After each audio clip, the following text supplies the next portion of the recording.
Hello friends, fast जी के revision quiz में आपका स्वागत है। यूपी पुलिस के आने वाले एग्जाम की तैयारी कर रहे हैं तो आपके लिए ये काफ़ी इंपॉर्टेंट क्विज रहने वाली है। सॉल्व करते हैं, शुरुआत करते हैं पहले प्रश्न के साथ। भारत छोड़ो आंदोलन या अगस्त आंदोलन 8 अगस्त 1942 को महात्मा गांधी द्वारा अखिल भारतीय कांग्रेस के किस शस्त्र में चलाया गया एक आंदोलन था? दिए गए ऑप्शन में से सही जवाब अब तक अभी आप साथी पता लगा चुके होंगे। मैं बताता हूँ, ऑप्शन नंबर बी इसका सही जवाब है मुंबई। मुंबई में सन 1942 में ये शस्त्र चलाया गया था एक आंदोलन के रूप में, और इसी में नारा दिया था महात्मा गांधी जी ने, करो या मरो। अब चलते हैं अपने अगले प्रश्न की तरफ। सन 1928 में बारदोली सत्याग्रह का नेतृत्व किसने किया था? दिए गए ऑप्शन में से सही जवाब रहने वाला है, जी हाँ साथियों, उससे पहले बता दूं, बारदोली सत्याग्रह गुजरात में चलाया गया था और ये एक किसान आंदोलन था जिसका नेतृत्व option number B Sardar Vallabh भाई पटेल ने किया था। जी हाँ साथियों, सही जवाब होगा option number B Sardar Vallabh भाई पटेल। इसमें लाला लाजपत राय एक स्वतंत्रता सेनानी के रूप में सम्मिलित थे।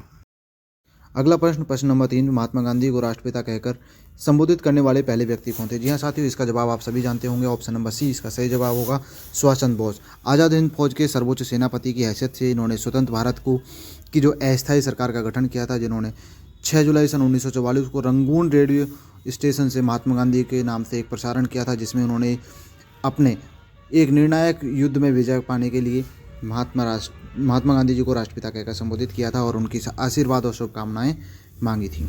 अब चलते हैं अगले प्रश्न की तरफ। निम्नलिखित में से कौन सा विकल्प हिंद महासागर में दूसरा सबसे बड़ा द्वीप है? दिए गए ऑप्शन में से सही जवाब, जी हाँ साथियों, ऑप्शन नंबर बी, जी हाँ सही जवाब होगा श्रीलंका। श्रीलंका हिंद महासागर में दूसरा सबसे बड़ा द्वीप है। तो सबसे पहला यानी कि पहला सबसे बड़ा द्वीप हिंद महासागर का कौन है, जानने के लिए आप कमेंट सेक्शन को चेक करें। अब चलते हैं अगले प्रश्न की तरफ। निम्नलिखित में से दिए गए ऑप्शन में से कौन सी बागान फसल नहीं है? यह साथियों, option number A coffee, B चाय, सी काजू और डी मोटे अनाज। दिए गए ऑप्शन में से सही जवाब रहने वाला है बिल्कुल सही जवाब ऑप्शन नंबर डी मोटे अनाज। मोटे अनाज कोई बागवान फसल नहीं है, जबकि चाय, कॉफ़ी और काजू एक बागान फसलें हैं। अब चलते हैं अगले प्रश्न की तरफ। तूर दाल को अन्य किस नाम से जाना जाता है? दिए गए ऑप्शन में से ऑप्शन नंबर ए अरहर, ऑप्शन नंबर बी ज्वार, ऑप्शन नंबर सी मसूर, ऑप्शन डी रागी। टिक टिक, आपका समय समाप्त हुआ। ऑप्शन नंबर ए सही जवाब अरहर। अरहर के नाम से तूर दाल को भी जाना जाता है। साथियों, आने वाले यूपी पुलिस के एग्जाम की अगर आप तैयारी कर रहे हैं तो उसमें किसी तरह का भी क्वेश्चन आ सकता है, तो इस ऐसे ही क्वेश्चंस के लिए आप हमारे यूट्यूब चैनल डोलचा अकेडमी को सब्सक्राइब कर लीजिए। अब चलते हैं अपने अगले प्रश्न की तरफ। गोदावरी नदी का उद्गम स्थल किस राज्य में है? दिए गए ऑप्शन में से सही जवाब बताना है आपको। Option number A Madhya Pradesh, option number B Chhattisgarh, option number C Maharashtra, option C Odisha. जी हाँ साथियों, आपका सही जवाब होगा option number C Maharashtra. Maharashtra के त्र्यंबकेश्वर नामक स्थान से गोदावरी नदी का उद्गम होता है। गोदावरी नदी को दक्षिण की गंगा भी कहा जाता है। अब चलते हैं अपने अगले प्रश्न की तरफ। भारतीय संविधान का निम्न में से कौन सा अनुच्छेद मानव के क्रय विक्रय या जबरदस्ती मजदूरी कराने पर प्रतिबंध लगाता है? दिए गए ऑप्शन है, ऑप्शन नंबर ए है 23वां, ऑप्शन नंबर बी 26वां, ऑप्शन नंबर सी 24वां, ऑप्शन नंबर डी 32वां। दिए गए ऑप्शन में से सही जवाब आपका होगा बिल्कुल सही जवाब ऑप्शन नंबर ए 23वां अनुच्छेद है जो मानव के क्रय विक्रय या जबरदस्ती मजदूरी कराने पर प्रतिबंध लगाता है। अब चलते हैं अगले प्रश्न की तरफ। निम्नलिखित में से भारत में किस बैंक ने सर्वप्रथम इंटरनेट बैंकिंग सेवाओं की पेशकश की थी?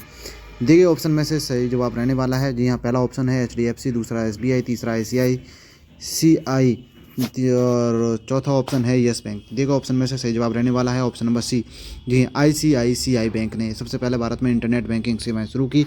इसके अलावा बात करें अगर कि ATM सेवा सबसे पहले शुरुआत करने वाला कौन सा बैंक है, और तो वह है HSBC। सबसे पहले क्रेडिट कार्ड सेवा जारी करने वाला भारत का सबसे पहला बैंक है सेंट्रल बैंक ऑफ इंडिया।